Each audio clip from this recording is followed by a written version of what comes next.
नाज़रीन गिरामी अस्सलामु अलैकुम वरहमतुल्लाहि वबरकातुहू।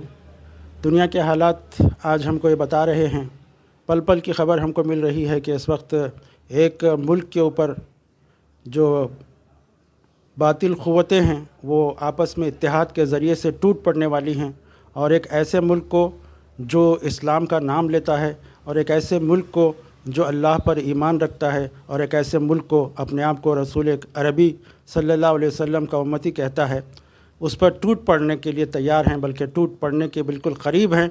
और हो सकता है कि वहाँ की अवाम, वहाँ की हुकूमतें, वहाँ की तमाम चीज़ें बर्बाद कर दी जाए। अल्लाह ना करे। हमें दुआ करनी चाहिए ऐसी हमारी अपनी ऐसी कौमों के बारे में, ऐसी मिल्लत के बारे में। हालांकि हम लोग एक मिल्लत वाहिदा हैं, हम सब एक हैं, एक रसूल की उम्मत हैं और एक अल्लाह के बंदे हैं, लेकिन हमारी अपनी भी कोताहियाँ हैं, और फिर बातिल क़ुव्वतों ने भी हमको इस तरह से काट कर, तोड़ कर और फ़िरक़ों में बांट कर रख दिया है। कहीं मुल्कों के नाम पर, कहीं इलाक़ों के नाम पर, कहीं नस्लों के नाम पर हम बट गए हैं, और आज 57 इस्लामी मुसलमान ममालिक होने का दावा करने के बावजूद हम में इतनी हिम्मत, जुरत नहीं है, बल्कि हम बातिल के सामने झुके हुए, दबे हुए, बल्कि सजदा रेज़ हैं। और हमारे अंदर इतनी हिम्मत और मर्दाना शुजाअत और हमें ईमानी ताकत बाकी नहीं रही कि हम बातिल के सामने आंखों में आंख डालकर बात कर सकें। आज इसी वजह से हम हल्के हो चुके हैं, इसी वजह से बेकीमत हो चुके हैं कि हमारा खून आज पानी से ज़्यादा सस्ता करके बहाया जा रहा है। हालांकि हम एक उम्मत वाहिदा है, लेकिन हम फ़लाँ शिया मुल्क है इसलिए हमको उसके लिए साथ नहीं देना चाहिए, फ़लाँ मुल्क है इसलिए हमको उसके बारे में दुआ तक नहीं करनी चाहिए। इस तरह से हम बट गए हैं।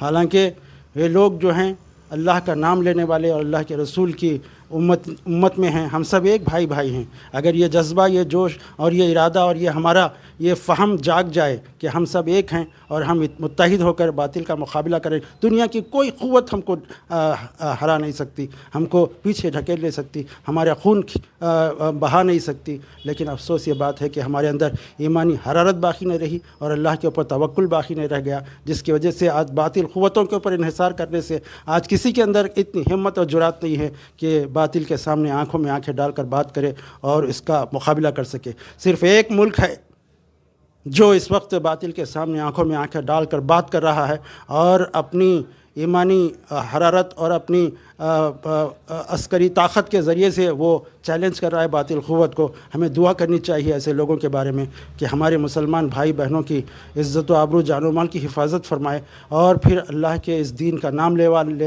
लेने वाले लोगों को फ़तह मुबीन नसीब फरमाए और उनके हौसलों को बुलंद रखे। आज ये मुल्क टूट गया, आज ये मुल्क बिखर गया, आज ये मुल्क बर्बाद हो गया, तो फिर उसके बाद मुसलमान मुल्कों की बारी एक के बाद एक आने वाली है। और अल्लाह न करे कि आखिरी दौर में हम ऐसे ज़िल्लत और रुसवाई का शिकार हो जाएं कि उसके बाद हमको सांस लेने का भी मौका न मिले। आज हमको ईमान के साथ और ईमानी जज्बे के साथ अल्लाह से जुड़ जाने, अल्लाह के रसूल की तालीमात से जुड़ जाने और उन पर अमल करने और अल्लाह से मग़फ़िरत की और अल्लाह से हिम्मत की, अल्लाह से अपनी जवामर्दी के लिए, अपनी हिम्मत को बढ़ाने के लिए दुआ करनी चाहिए। और मुसलमान ममालिक को चाहिए कि वो अपनी ईमानी हरारत को आवाज़ दे, जगाएं और अपनी अस्करी ताकत को बढ़ाएं और उम्मत वाहिदा होने का सबूत दें, तो दुनिया की कोई ताकत हम पर गालिब नहीं आ सकती। अगर ये हम भूल गए, अगर हमने इसको इस वक्त भी होश के नाखून नहीं लिए और हम आज भी ख्वाब गफलत में पड़े रहे, तो फिर हमारा दुनिया में भी अंजाम बहुत बुरा होगा और आखिरत में तो बहरहाल हमें ज़िल्लत और रुसवाई के सिवा और जहन्नुम के सिवा कुछ नहीं मिलेगा। अल्लाह न करे कि नौबत आए। हमें चाहिए कि हम अल्लाह के दीन से चिमट जाएं और अल्लाह का नाम लेवा बन जाएं और अल्लाह के दीन के लिए अपनी कमर कस लें। अल्लाह ताला से दुआ है कि हमें इसकी तौफ़ीक़ नसीब फरमाए। व आखिर दावाना अल्हम्दुलिल्लाहि रब्बिल आलमीन।